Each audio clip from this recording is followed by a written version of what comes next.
Dones. ¿Sí? Quiero hablar en esta mañana de algo que la Iglesia en ciertos sectores niega y en otros sectores afirma. Los que niegan, por un sector, el sector que niega los apóstoles y profetas, tienen sus razones para negarlo, y el sector que lo afirma, que confirma que apóstoles y profetas hay hoy en día, también lo confirma y tiene sus razones para confirmarlo. En cierta forma, en cierto punto, cada uno tiene su razón y tiene razones para hacerlo.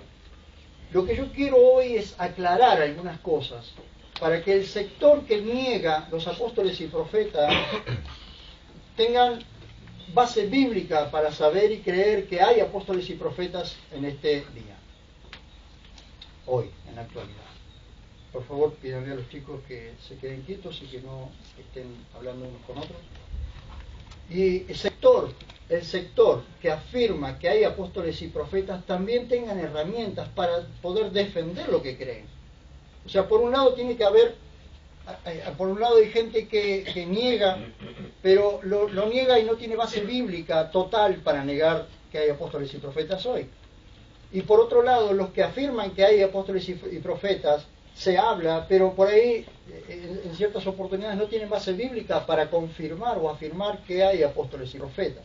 Por eso quiero hablar con ustedes hoy de tres tiempos, podríamos decirle. Tiempo de profetas, los tiempos de profetas. Vayan conmigo, por favor.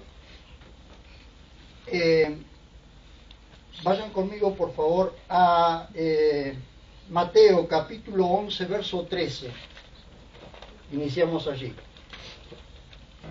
Un versículo que lo hemos leído muchas veces, pero que en realidad lo hemos pasado por alto, o hemos pasado por alto la profundidad de lo que dice allí.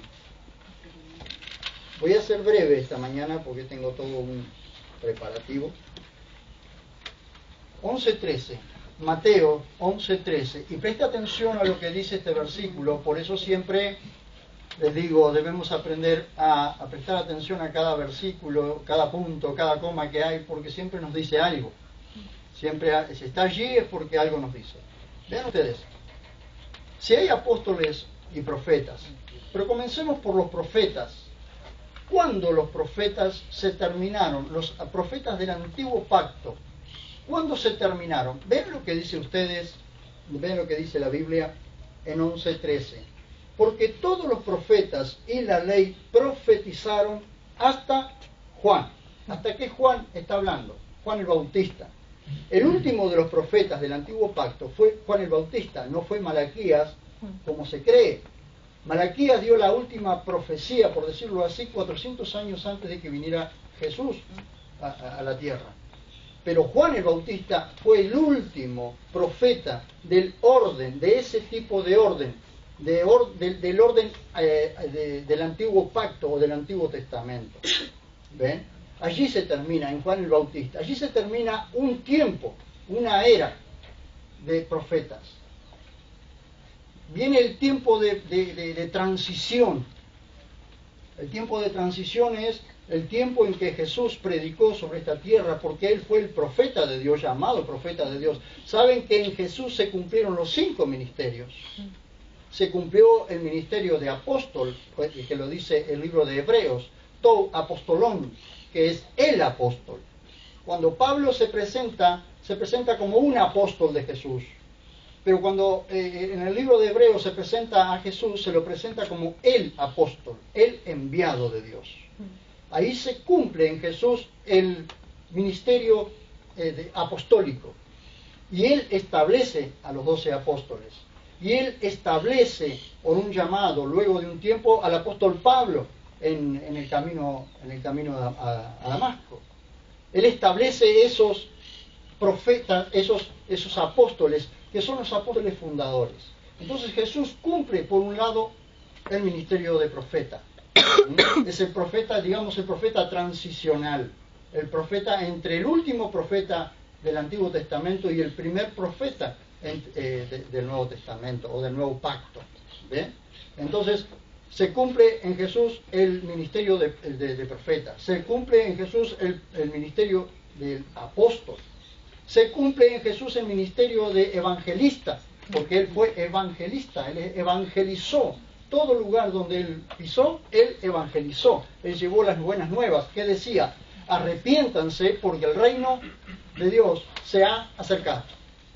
El reino de Dios está cerca de ustedes. ¿Por qué? Porque ahí estaba, Él era el reino. Él era el rey del reino. ¿Ve? Se cumplió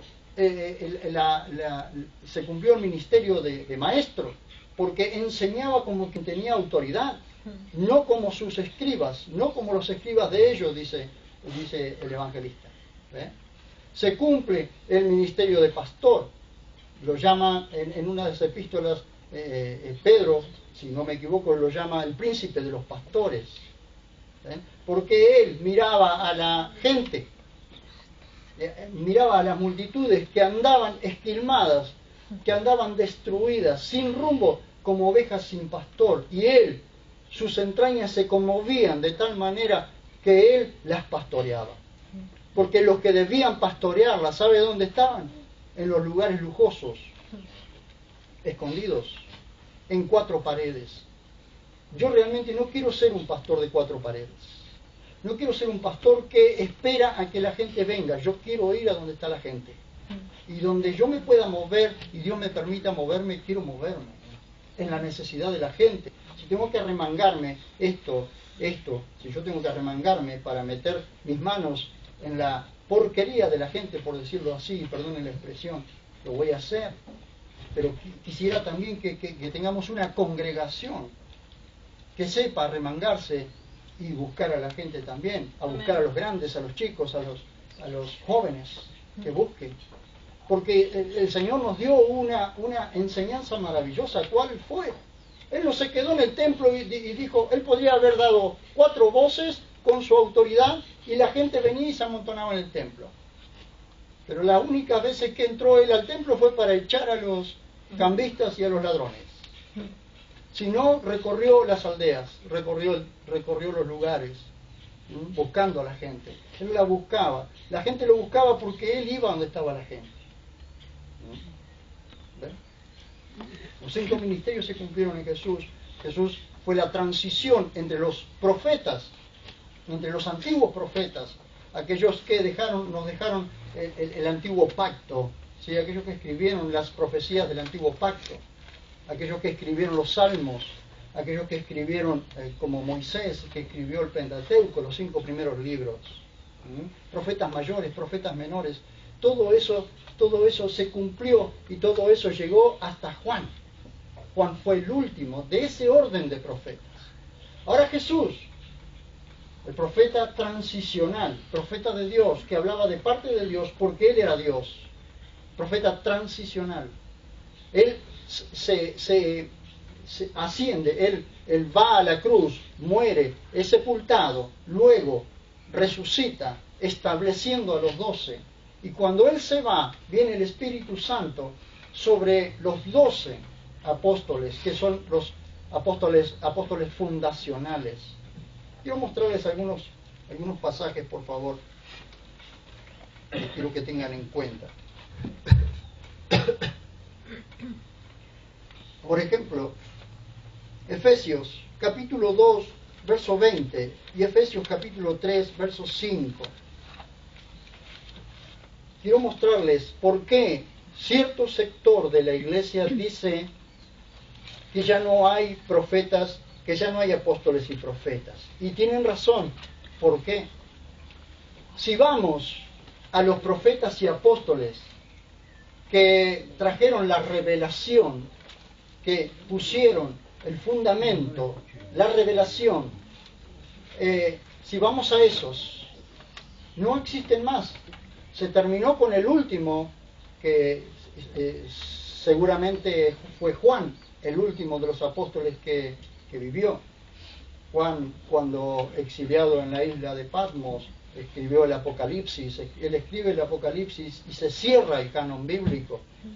Entonces allí se terminan los profetas y se terminan los apóstoles, mejor dicho, se terminan los apóstoles de ese orden. Un orden establecido por Jesús mismo en su resurrección. Cuando Él asciende a los cielos y el Espíritu Santo viene, allí queda establecido un nuevo orden de apóstoles y profetas, junto con los apóstoles y profetas fundacionales. La carta a los Efesios lo enumera muy bien, los enuncia muy bien. Vean ustedes conmigo, por favor. Capítulo 2, verso 20. Dice, habiendo sido edificados sobre el fundamento de los apóstoles y profetas, siendo la piedra angular el mismo Jesús, el Mesías. Primero, ustedes ven allí, apóstoles y profetas son los que ponen el fundamento. Cuando se cierra el canon bíblico, cuando muere el último de los apóstoles, ese orden de apóstoles ya no existe más. Es verdad. Y eso es así. Vean ustedes conmigo, den la vuelta por favor. La hoja 3:5. Van a ver ustedes que dice que no se dio a conocer, es decir, es el misterio, que no se dio a conocer a los hijos de los hombres en otras generaciones, como ahora fue revelado a sus santos apóstoles y profetas por el Espíritu. ¿Ve? Los santos apóstoles y profetas, por el Espíritu, les fue revelado precisamente la palabra de Dios que tenía que quedar establecida como canon bíblico. Cuando se cierra el canon bíblico, ese orden de apóstoles y profetas deja de existir. Pero ¿qué sucede? Cuando Jesús asciende a los cielos y viene el Espíritu Santo, Él establece un nuevo orden de apóstoles y profetas. Vean Efesios 4:11, por favor. ¿Qué les dice? Pero comencemos, por favor, desde el verso 10. Dice, el que descendió es el mismo que también ascendió por encima de todos los cielos para llenar todas las cosas. Y Él mismo dio unos apóstoles, otros profetas, otros evangelistas, otros pastores y maestros, a fin de adiestrar a los santos para la obra del ministerio, para la edificación del cuerpo del Mesías. ¿Cómo se edifica el cuerpo del Mesías? Por medio de la palabra de Dios. Pero los apóstoles y profetas son, por decirlo así, son el ministerio que debe envolver a los otros ministerios. Apóstoles y profetas deben trabajar juntos, como profetas y maestros deben trabajar juntos. O sea, los ministerios tienen que trabajar todos juntos, porque para eso los estableció Jesús después de su ascensión. Estos son ministerios de la ascensión, o ministerios después de la ascensión. Entonces, vieron los tiempos, apóstoles y profetas fundacionales que pusieron el fundamento sobre el cual los apóstoles y profetas que iban a venir después tenían que edificar. Apóstoles y profetas hoy no pueden edificar ni poner ni traer una revelación diferente o fuera de la Biblia. No pueden. Si hacen eso, es un falso profeta o es un falso apóstol, los cuales también van a surgir y están surgiendo. Por eso hay que prestar mucha atención a esto. Ahora, lo que yo les quiero dar es herramientas para que puedan comprender ustedes que tenemos apóstoles y profetas hoy, después de la ascensión de Jesús. Los que son antes de la ascensión de Jesús, Jesús los dejó establecido para que pusieran el fundamento. ¿Y cuál es el fundamento? Él mismo. La roca, Él mismo. ¿Ven? Personas como el apóstol Pablo, que recibieron todo por revelación. Él dicen que fue el apóstol o uno de los apóstoles que reemplazó a otros. En realidad no fue así. Él fue el apóstol número 13. Los 12 fueron establecidos. Cuando Jesús se aparece a los 12 apóstoles, en realidad no eran 12, eran 11, porque Judas se había ahorcado. ¿Ven? Pero sin embargo, Primera de Corintios deja establecido el número cerrado, 12, le apareció a los 12. ¿Cómo a los 12 si eran 11? Porque el número ya estaba cerrado. Luego reemplaza a Judas, lo reemplaza Matías. Pero en realidad, hasta ese momento, cuando se aparece Jesús a los 12 apóstoles, en realidad había 11, porque Judas se había ahorcado. Ese número cerrado de 12 es inamovible. Si ustedes van al libro de Apocalipsis, ustedes van a ver que hay 12 fundamentos en la ciudad, en la Nueva Jerusalén, que son uno por cada uno de los apóstoles, y cada apóstol, un apóstol por cada una de las tribus de Israel. Ese número fue cerrado. Apóstoles y profetas se terminaron, pero surge un nuevo orden de apóstoles y profetas que tienen que basarse o dar toda su predicación sobre este fundamento, sobre la Biblia. No pueden traer una revelación fuera de esta. Pero tenemos apóstoles y profetas, sí tenemos apóstoles y profetas hoy. Son los apóstoles y profetas de los 5 ministerios que están allí. No podemos sacar de 5 ministerios, le podemos sacar 2. Quedan 3. Ahora escúchenme por favor. Quiero mostrarles algo en Hechos capítulo 13, verso 1 al 3. La importancia que tiene de 2 ministerios trabajando juntos.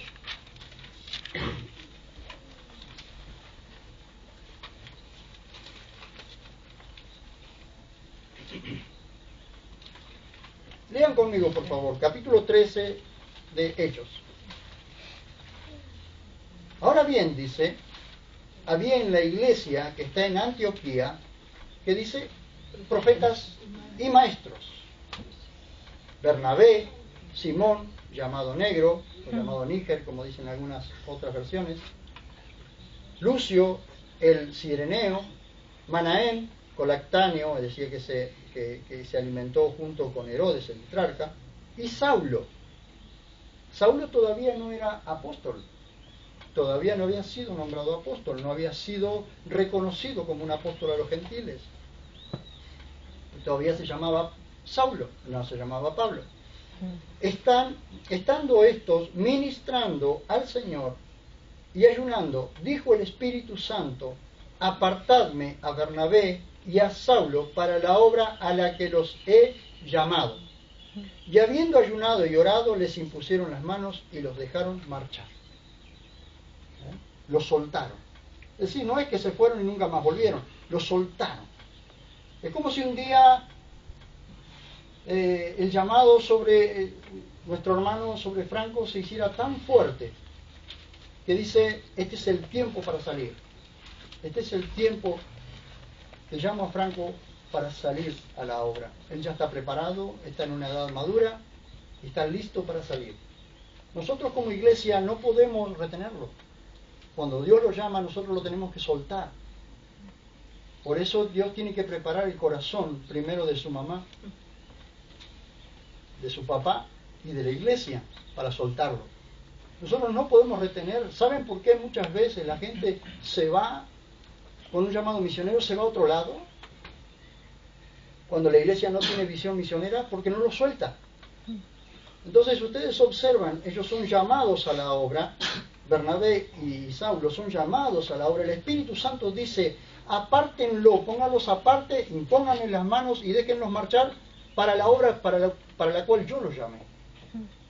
Entonces Saulo y Bernabé salen. Luego él se convierte en el apóstol a los gentiles, porque si bien él amaba a su pueblo, a los judíos, él cada vez que iba predicaba primero a los judíos y luego a los gentiles. Y cuando los judíos le cerraban la puerta, él se quedaba predicándole a los gentiles por mucho tiempo. Allí ustedes tienen profetas y maestros trabajando juntos. Ahora estos profetas y maestros son los fundacionales.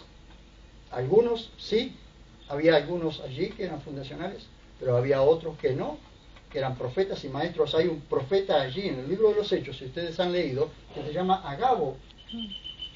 Y hay 7 hijas de un hombre que eran profetisas y profetizaban. Ellas se establecieron, ellas escribieron algo, no escribieron nada. Ellos se manejaban por el fundamento que ya estaba. ¿Cuál era? El antiguo pacto y algunos escritos que había en aquel momento. Quizás todavía Marcos, que era el más nuevo, el más temprano escrito, todavía quizás no estaba escrito. ¿Ven? Entonces, ¿había profetas? Sí, había profetas. Y había apóstoles. Vayan a Romanos capítulo 16, por favor. Les voy a mostrar algo que ha estado escondido por años. La Reina Valera, en esa traducción, esa traducción de la Reina Valera, que lamentablemente fue traducida de un texto bizantino, de un texto con mucha influencia católica, escondió este versículo. Hubo un papa que escondió este versículo, pero obsérvenlo conmigo, por favor, capítulo 16, verso 7 de la carta a los romanos. Dice: saludad a Andrónico y Junia, mis parientes y mis compañeros de prisión, que son insignes. En otra versión dice ilustres, que son insignes entre los que entre los apóstoles, y quienes también han sido antes que yo en el Mesías. Quiero que observen esto. Dice Andrónico y Junia. En otras versiones dice Andrónico y Junias. Junias es un nombre masculino. ¿Ven? Entonces, el sector que no soporta, que no quiere, los sectores machistas dicen que una mujer no puede ser apóstol. Ahora, Junia es un nombre de mujer. Junia, sin S, es nombre de mujer. Andrónico y Junia eran matrimonio. Era un matrimonio de apóstoles que se convirtieron antes que Pablo y eran parientes de él. Entonces ustedes tienen un matrimonio allí de apóstoles. Insignes, dice, ilustres entre todos los apóstoles. Ahora yo pregunto, esta mañana, ¿ellos escribieron algo? No hay registro de que ellos hayan escrito algo. ¿Eran apóstoles de la ascensión? Después de la ascensión, eran apóstoles después de la ascensión. ¿Se convirtieron antes que Pablo? Se convirtieron antes que Pablo. Dice, antes que yo, eran antes que yo en el Mesías. Estas son las cosas que ciertos sectores de la iglesia lo ocultaron por años. Y ustedes pueden entrar a cualquier sitio de internet que realmente estudie las escrituras y le va a mostrar la diferencia que hay en estos nombres. Entonces, al ponerle Junias, nombre masculino, entonces se soporta que dos hombres puedan ser apóstoles, pero que pueda ser llamado por el apóstol Pablo a un matrimonio insignes entre los apóstoles. No. Amén. Gloria a Dios que Dios nos está enseñando esto. Amén. Amén. Ahora yo pregunto esto, miren. Cerrado el canon bíblico, los ministerios deben basarse únicamente al conocimiento o al canon cerrado de las Escrituras. Leemos Romanos 16, 25 y 27. Luego vamos a segunda de Timoteo, o segunda a Timoteo 3, 14. Vamos, Romanos 16, 25 al 27. Y al que puede fortaleceros, según mi evangelio y la proclamación de Jesús el Mesías, según la revelación del misterio que fue guardado en silencio desde tiempos eternos. Yo pregunto, esto, ¿desde cuándo estuvo en la mente de Dios? ¿Qué le dice el pasaje? Desde tiempos eternos. Esto fue un misterio que fue revelado a los apóstoles y profetas para que lo escribieran. Ese misterio es el pensamiento de Dios revelado en las Escrituras. Ese pensamiento tiene un principio y tiene un fin, que se llama canon bíblico. ¿Ven? Ven ustedes. Pero que ahora ha sido manifestado, es decir, mostrado, y por medio de las escrituras proféticas. Les quiero comentar esto. Cuando habla de escrituras proféticas, se entiende que para cuando Pablo estaba escribiendo esto, del nuevo pacto no había casi nada escrito. Quizás alguna de las epístolas sea escritas por Pablo. Pero las escrituras proféticas de las que habla es el antiguo pacto, es decir, es la Biblia, lo que nosotros llamaríamos la Biblia hebrea, lo que nosotros tenemos como antiguo pacto. Esa es la escritura profética, y sobre esa se basaban ellos para todo lo que Dios le iba revelando después. Nunca, tampoco ellos se salieron de la escritura profética escrita antes que ellos.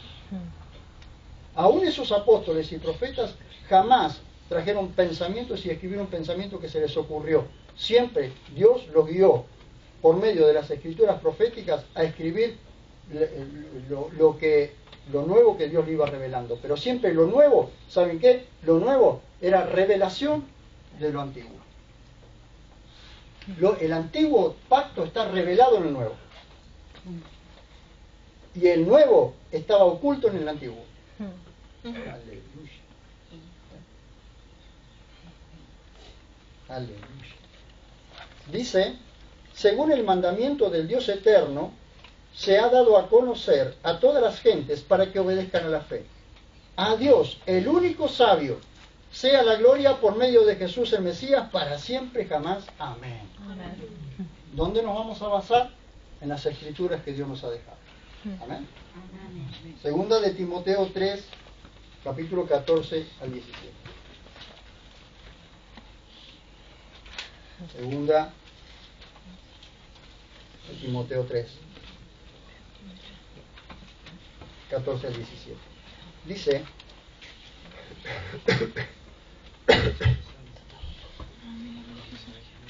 pero tú persiste en lo que aprendiste y fuiste persuadido, sabiendo de quiénes aprendiste, ya que desde niño conoces las sagradas escrituras. ¿De qué sagradas escrituras está hablando? Del antiguo pacto.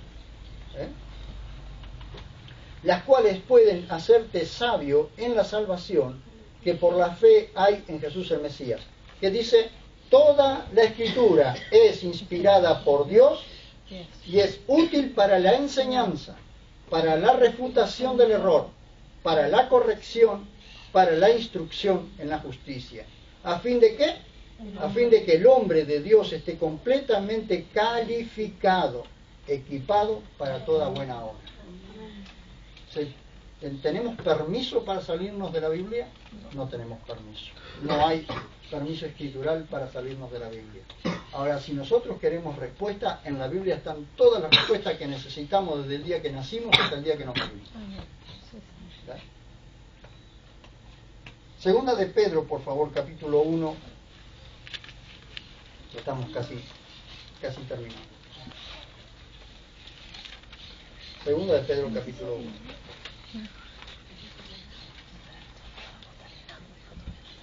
Segunda de Pedro, capítulo 1,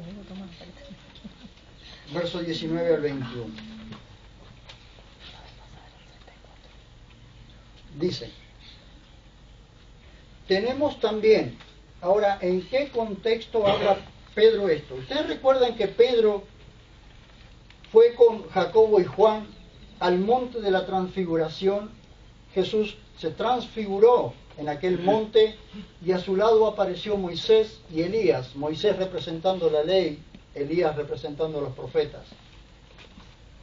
Pedro ve eso, una de las mayores manifestaciones del Dios hecho carne. De pronto su gloria traspasa su carne y es vista por estos tres varones que son los íntimos de Jesús. Entonces, en ese contexto él dice, tengo para contarles semejante revelación, pero sin embargo lo que voy a hacer es guiarlos a donde debo guiarlos. ¿Qué dice Pedro? Pedro nos dice, tenemos también la palabra profética, la más segura. ¿Cuál es la palabra profética la más segura? La Biblia. La Biblia es la palabra profética, la más segura. Nosotros podemos escuchar muchas profecías y podemos escuchar mucho, pero lo más seguro que tenemos es cuando nosotros nos afirmamos en lo que la Biblia dice. ¿Ven? Eso es lo más seguro. ¿Ven? Esa es la profecía más segura. A la cual hacéis bien en estar atentos como a una antorcha que alumbra en lugar oscuro hasta que el día amanezca y el lucero de la mañana salga en vuestros corazones. Entendiendo primero esto, que ninguna profecía de la Escritura surge por iniciativa propia, es decir, ninguna profecía de las Escrituras fue escrita porque a alguien se le ocurrió. Es decir, voy a escribir esto porque me parece lindo, está bueno, lo voy a escribir. Y quedó canonizado allí. Para eso tenemos libros apócrifos, para los que escribieron lo que se les ocurrió. Pero escuchen, porque la profecía nunca fue traída por voluntad humana, sino que los hombres hablaron de parte de Dios siendo guiados por el Espíritu Santo. El Espíritu Santo sopló, insufló sobre ellos. ¿Saben qué es insuflar? Para darles una idea. El Espíritu Santo les soplaba sobre ellos, les hablaba en ellos la palabra que tenían que escribir. Y era tan fuerte eso, que ellos las tenían que escribir porque si no explotaban. Eso es. Como cuando se infla un globo y tiene un límite. Si no se suelta el aire, se revienta. Entonces Dios sopló la palabra de Dios, su palabra sobre ellos, y ellos la tuvieron que escribir. Entonces ellos, quizás en ese momento no sabían que eso iba a ser canonizado, que lo que ellos estaban escribiendo iba a ser canonizado, pero sabían que era palabra de Dios, porque ellos lo percibían. Ellos nos lo dejaron escrito, esto precisamente para que nosotros nos guiáramos hoy por lo que la Biblia dice. ¿Ven? Entonces, ¿quién fue el que los guió a escribir? El Espíritu Santo. Ahora yo pregunto, y para terminar, ¿qué pasó después de que Juan muere? Que es el último de los apóstoles. Sin duda quedaron profetas allí, en algunas de las congregaciones. De hecho, cuando Pablo escribe la iglesia a los Corintios, está escribiendo sobre, en el capítulo 14, por ejemplo, está escribiendo sobre los profetas y sobre la profecía, sobre la palabra profética. Y luego va a segunda de Tesalonicenses y dice, no menospreciéis las profecías, pero escudriñen todo, revisen todo y retengan lo bueno. ¿Ves? Entonces, ¿de qué está hablando? Si fuera que está hablando de las profecías aquí, no podemos estar escudriñando todo y vamos a retener lo bueno, porque toda la palabra de Dios es buena. Entonces no está hablando de las profecías escritas en la Biblia. Está hablando de cuando un profeta está dentro de una congregación.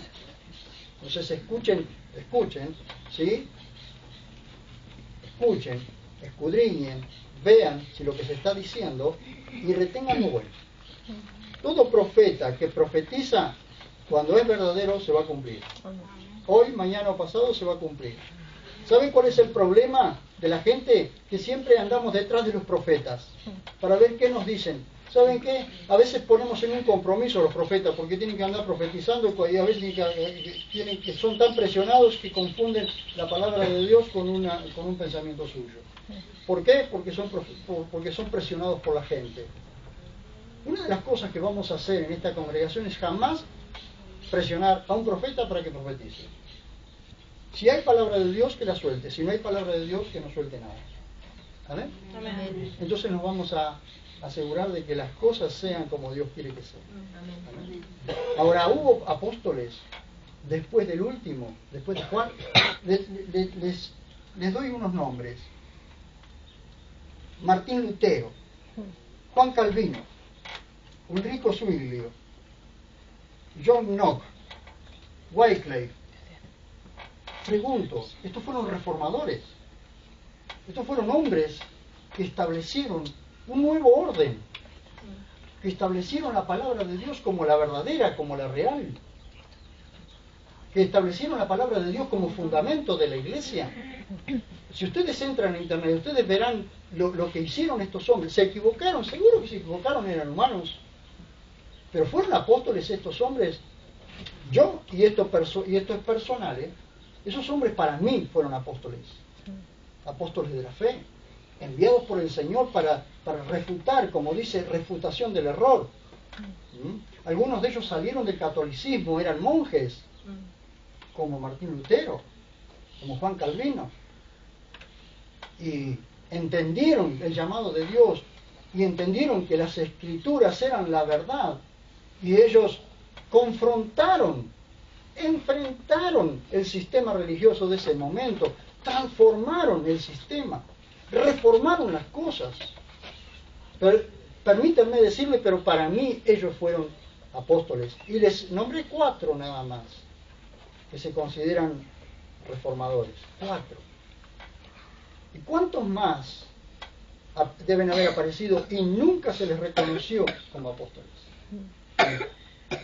Porque fueron años de oscurantismo. Por muchos años, después de Juan, la iglesia entró en un oscurantismo, en una negación de apóstoles y profetas, pero una negación rotunda, hermanos. Pero hoy Dios está realmente trayendo a la iglesia al orden que Él siempre quiso para la iglesia. Y hoy podemos ver hombres de Dios que realmente son apóstoles, pero se los reconoce. Y hay otros sectores en que son apóstoles y no se los reconoce. No se los reconoce. Y son profetas y no se los reconoce. O como en mi caso, desde que Dios me llamó a maestro y no se me reconoció. No me hizo nada porque acá estoy, pero en mis inicios se me negó que yo pudiese ser maestro. Entonces hay cosas que nosotros ya no las podemos negar, que las tenemos que mirar, que los tenemos que observar, que tenemos que orar por las personas, sí, pero Dios llame a la persona que llame, vamos a reconocer su llamado. Y vamos a reconocer su llamado y se va a colocar en el lugar que debe colocarse.